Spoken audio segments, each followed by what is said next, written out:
Well, we're going to read Habakkuk. And if you notice, I better say this. So Dan walks up to me this morning and he goes, I pulled up the PowerPoint and I was like, oh no, something messed up. It's on the wingdings. Those of you who've ever used Microsoft Word will understand and get that. Wingdings is that weird font, that comes out sometimes if something gets corrupt. And no, that's just a picture of Hebrew up there. I took a picture of my Hebrew Bible of Habakkuk there, just to use as the picture.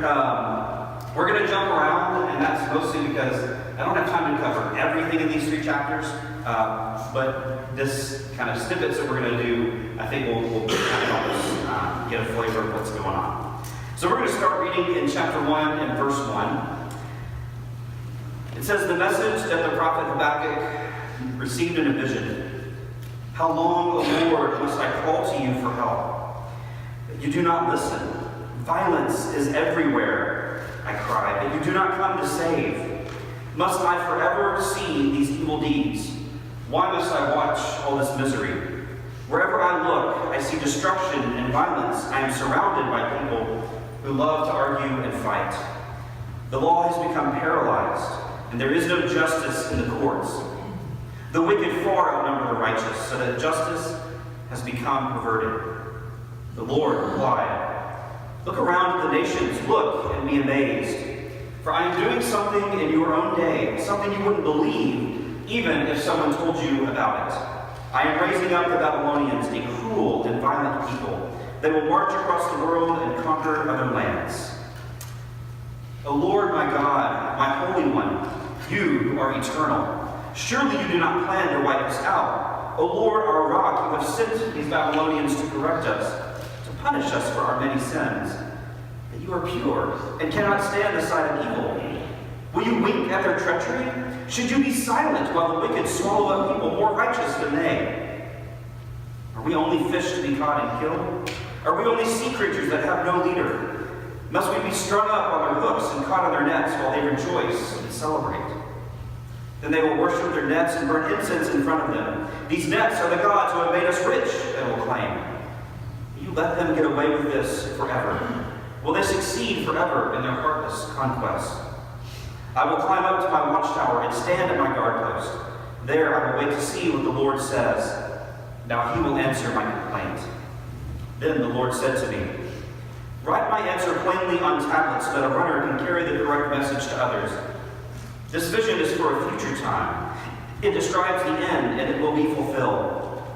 If it seems slow in coming, wait patiently, for it will surely take place. It will not be delayed. Look at the proud. They trust in themselves, and their lives are crooked. The righteous will live by their faithfulness to God. What sorrow awaits you who build big houses, with money gained dishonestly. You believe your wealth will buy security, putting your family's nest beyond the reach of danger. But by the murders you committed, you have shamed your name and forfeited your lives. The very stones and the walls cry out against you, and the beams and the ceilings echo the complaint. What sorrow awaits you who build cities with money gained through murder and corruption. Has not the Lord of heaven's armies promised, the wealth of nations will turn to ashes? They work so hard, but all in vain. For as the waters fill the sea, the earth will be filled with an awareness of the glory of the Lord. What good is an idol carved by man, or a cast image that deceives you? How foolish to trust in your own creation, a God that can't even talk. What sorrow awaits you who say to wooden idols, "Wake up and save us." To speechless stone images you say, "Rise up and teach us." Can an idol tell you what to do? They may be overlaid with gold and silver, but they are lifeless inside. But the Lord is in his holy temple. Let all the earth be silent before him. This prayer was sung by the prophet Habakkuk. I have heard all about you, Lord. I am filled with awe by your amazing works. In this time of our deep need, help us again as you did in years gone by. And in your anger, remember your mercy. I see God moving across the deserts from Edom, the Holy One coming from Mount Paran. His brilliant splendor fills the heavens, and the earth is filled with his praise. His coming is as brilliant as the sunrise. Rays of light flash from his hands, where his awesome power is hidden. Pestilence marches before him, plague follow close behind. When he stops, the earth shakes. When he looks, the nations tremble. He shatters the everlasting mountains and levels the eternal hills. He is the eternal one.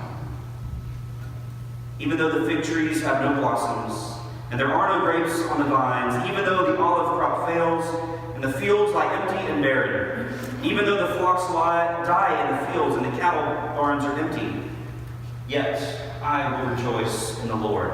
I will be joyful in the God of my salvation. The sovereign Lord is my strength. He makes me as sure-footed as a deer, able to tread upon the hills. So currently at home, we have an 8, a 6, and a 2-year-old. You all know that. Those of you who have raised children or helped raise grandchildren over the years, what is that burning question that every 6, 7, 8, 9, 10-year-old has after every single thing you say throughout the day? Why? Why? Why?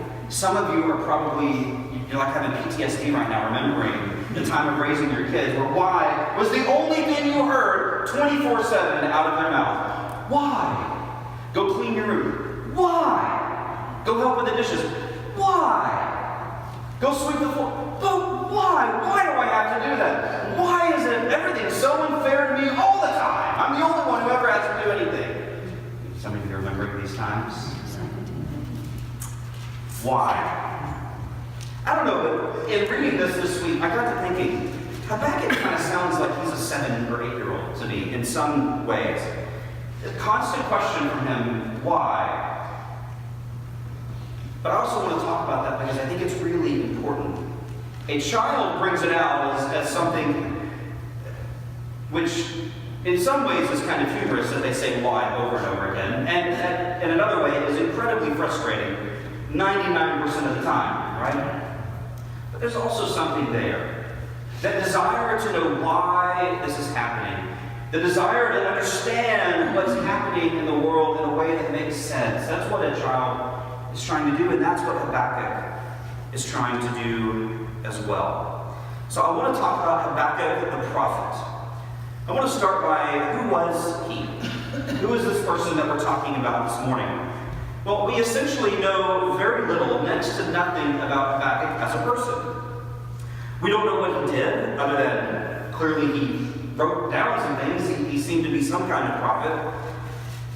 But with other prophets, we get what they formerly did. We understand a little more about their past. Habakkuk, we have nothing.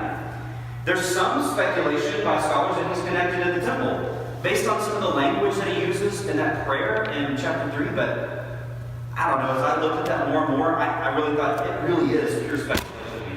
There's not a lot there to go on. His name, this is for Tim. Where are you, Tim? This is for Tim. Tim wanted me to talk about that this week. His name, apparently I haven't done that enough. I haven't given you what names mean enough. His name, not that this is going to make any sense to you or have any meaning, but his name comes from Akkadian, which if you want to know more about that, you can just Google Akkadian. It probably has an Akkadian origin that means some kind of plant, could be similar to basil or basil. Or possibly a fruit tree. That's all we know. It's not really a Hebrew word. So, I don't know. But that's what his name means. That was for you, Tim. Just wanted you to know that. Other than that, we really don't know anything else about him. I mean, we just have no information. Except that he felt comfortable taking his complaints. He felt comfortable enough to go directly to God with these burning questions that he had. Now, that's one of the things we're going to focus on the rest of this sermon. Because like others throughout history, not just in the biblical times, but others throughout history, Habakkuk is genuinely crying out to God because he doesn't understand what's happening in Israel at the time. He doesn't understand how God could use an invading army like the Babylonians to overthrow what are supposed to be God's chosen people. So let's talk about his message for a moment. Habakkuk is different than other prophetic books in the Bible. Honestly, it's a lot more like Job. If you happen to read it this week, you might have picked up on that. Job, this constant back and forth dialogue with his friends, but then the last about 10 chapters, who does he end up dialoguing with? God himself, right? It's very similar to Job in that way. It's not like the prophetic messages we get from Jeremiah and Isaiah and Ezekiel and others. It's a back and forth dialogue, not words from God directed to the people through the messenger. That's not what this is. But what is his primary message? There have been a lot of suggestions as I did my own study this week. I saw a lot of suggestions. I'm going to give you a few of those that I think are really good, but that I don't believe are the primary message, which I'll give to you again. I don't think it's primarily about the justice of God, though that message very clearly shows up. Habakkuk is concerned with, God, are you being just to your people? Is the way that you're acting toward us, the way that a just God would handle this situation? It is a question that he has, but I don't think that's the primary message that he's trying to get across. I don't think that this book is primarily about human doubt. Although, again, Habakkuk is certainly expressing that, right? In that question about justice, he's expressing doubt. God, are you the right one to handle this situation? Are we leaving it up to somebody who doesn't really understand who these Babylonian people are? Are you to be trusted? There's certainly doubt that is plaguing him, but I don't think that's his primary message either. I also don't think it's primarily about human suffering and how humans face a sort of helplessness in the face of pure evil. But again, that message does come up here. I think, you probably guessed this, since my title is Faith as a Way of Life. I'm not like a magician. I'm not really hiding a whole lot from you. I believe that the message here from Habakkuk is primarily about faith. But about faithfulness, really, and we're going to come to that in a moment, that maybe the difference between faith and faithfulness. Habakkuk lives in a time that is out of sorts. He lives in a time where it feels topsy-turvy, where nothing feels settled, nothing feels like it makes sense to him. But the truth is, what human time period, what human era hasn't felt like that? Can you think of one? Can you really think of a time when humans said, we got it figured out? Because I can't. I wasn't able to this week as I thought about this. So this is something we connect with here in Habakkuk. We understand that, we get it. Because of that, this book, this prophecy, this message that he delivers, is a book for all faithful people. It's not just for the Israelites. So sometimes we overlook books like this because that has nothing to say to me. I just want to go to the Jesus stuff because Jesus speaks directly to me, right? Habakkuk has something to say to us. He speaks for all faithful people, no matter the time, no matter the era. He speaks for all of us who find ourselves in this Jesus has come, but things are not yet right time period. Anybody else find yourself in that right now? Jesus has inaugurated his kingdom, but the full reign of God is not yet here. And so we feel that pull toward that full reign of God, but we find ourselves still trapped in the messiness of this life. Habakkuk's writing to us. And so because of that, Paul quotes from Habakkuk this line about faithfulness in Romans chapter 1. There's a reason Paul picks up on that and says this is for us as well. But the good news is that God is at work. Habakkuk talks about that. The good news is that God is at work. And Jesus spoke that same message to us in John chapter 5, verse 17. He says, as the Father is at work, so I am at work. And so Habakkuk's message is for us today as well. One trait of biblical religion that I think we often overlook, I wanted to talk about this for just a brief moment, is that idea of having a dialogue with God, of being able to take our complaints, our frustrations, to basically have at it with God. Some of us kind of balk at that. I can't do that with God. God is holy. God doesn't want to hear me complain. that's wrong. I think God absolutely wants to hear our complaints. I would point you to Moses in Exodus 3 and 4, who does this with God. And some of you are going, yeah, but I'm not Moses. You know what? That's good. Because Moses, in a lot of ways, was not all that great a person. Jeremiah does this in Jeremiah chapter 1. And again, some of you may be going, yeah, but I'm not a prophet. Okay, so what? Job does this. I've already mentioned Job. And many of the Psalms teach us to do this as well. These arguments that we may have with God, they're ways of dealing openly and honestly with the discrepancy we all face in life. Of this in-between time that I was talking about, this time when we know that the kingdom is coming to full reign, but it's not here now.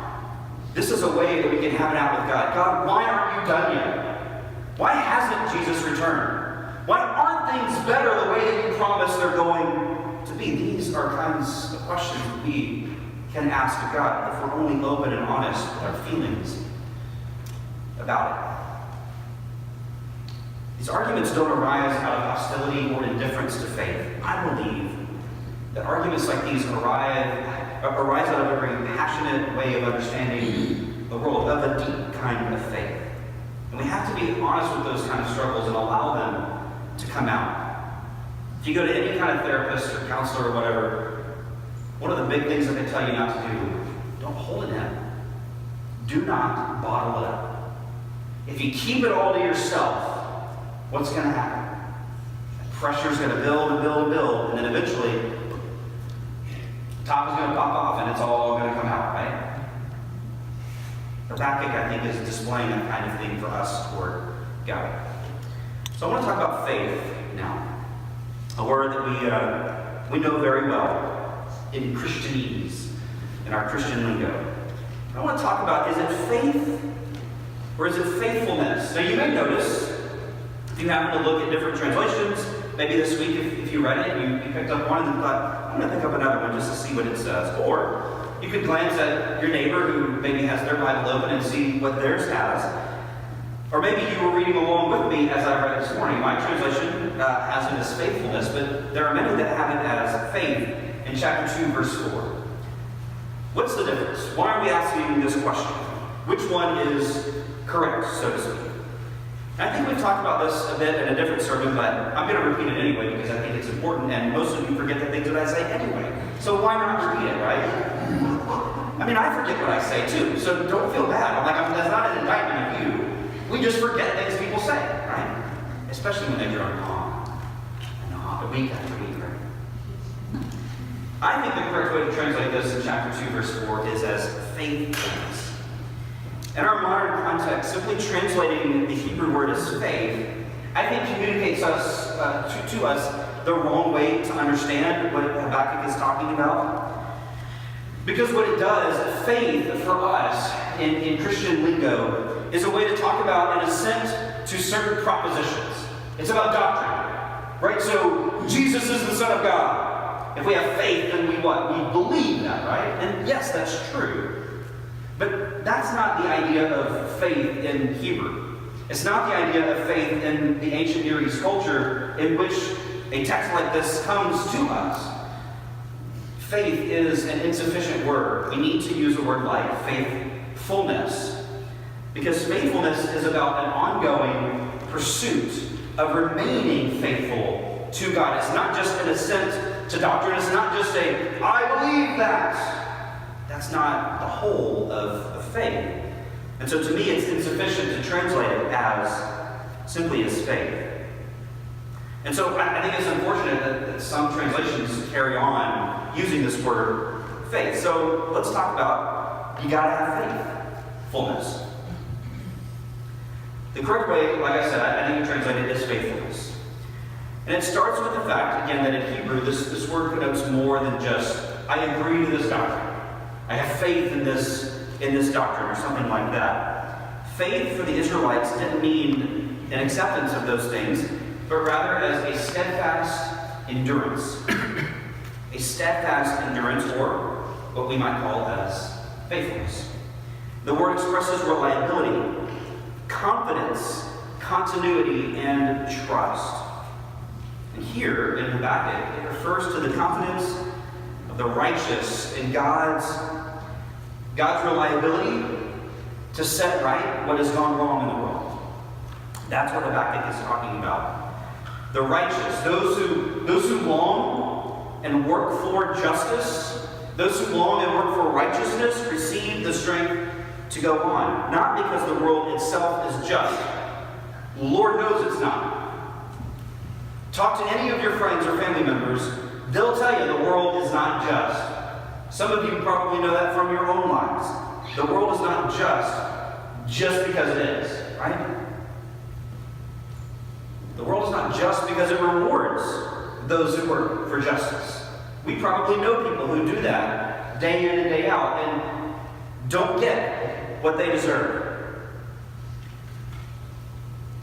It's just because we have a grander vision of what this world should be. Because we believe in a God who's going to take this world as it is now and remake it into what it should be. That's faithfulness. It's believing that that vision that God set out for us thousands of years ago is still true, and that He will complete it to perfection, as He told us. Many of the prophets saw that vision. John talks about it in Revelation. We need to recapture that vision as well, and believe and have faith, the kind of faithfulness to God that He is going to bring about. So faithfulness is about remaining faithful in this in-between time.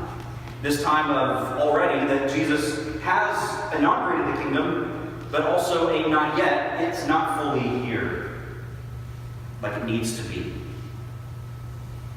We're still waiting for the reality of that existence. And that waiting can be hard. Habakkuk is experiencing that moment in this text. That moment is really difficult because you want it to be over, you want it to be complete, and you want to know why.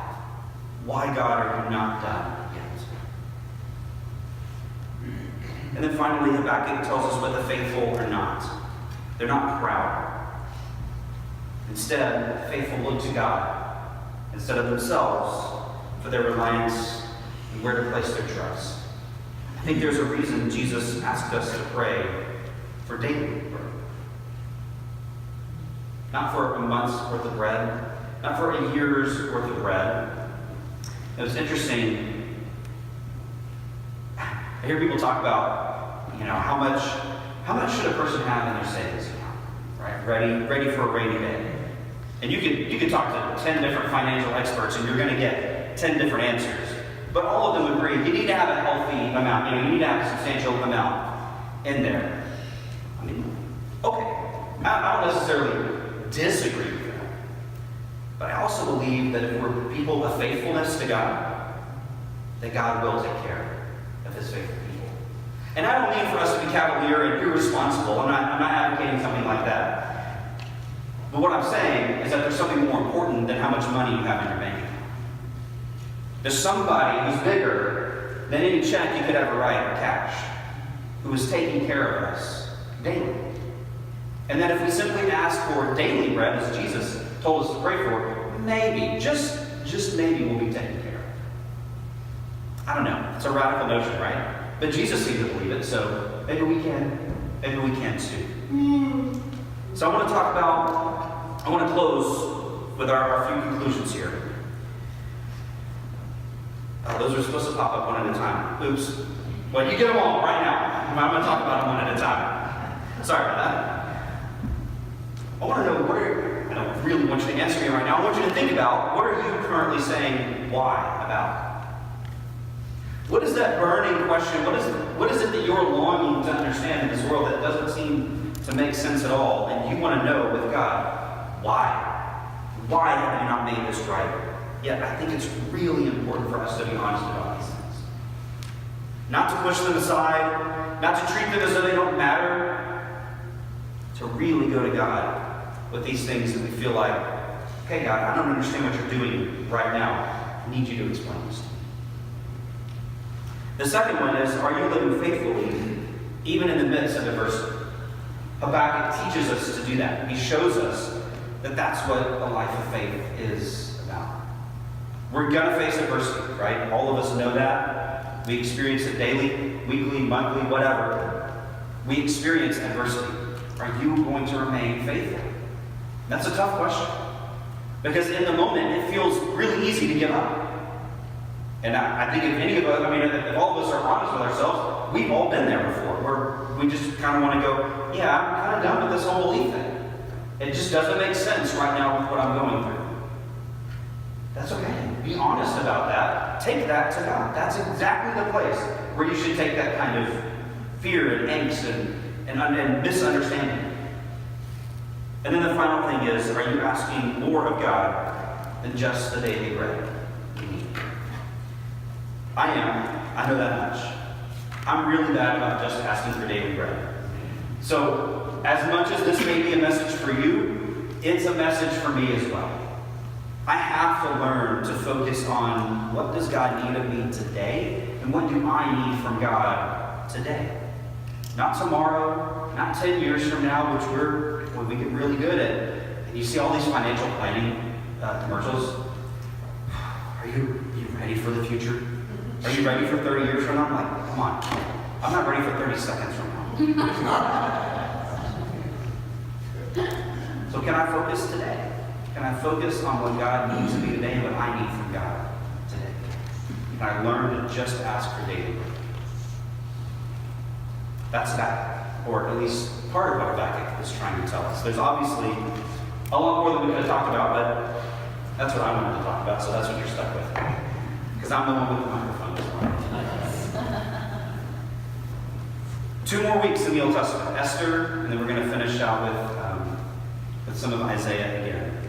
And then we're going to talk about Jesus, everybody's favorite. I'm excited to get into Matthew. Our walk through John at the beginning of this year was a lot of fun. I'm looking forward to that gospel study of Matthew. I hope you are too, but I hope you see how what we've been going through in the Old Testament is leading us there, right? We learn to have that faithfulness because we get the example of Jesus. Habakkuk didn't have Jesus to look to. I can only wonder what he might have written if he did. But he got to see that vision, right? God showed him a time is coming when I'm going to make good on my promise. And of course, the promise is for the whole, and that's who Jesus is. So that's where we are this morning. I don't know what you may be going through. If you have some kind of need in your life this morning, we're here for you. We want to pray with you and help you navigate whatever those difficult circumstances may be.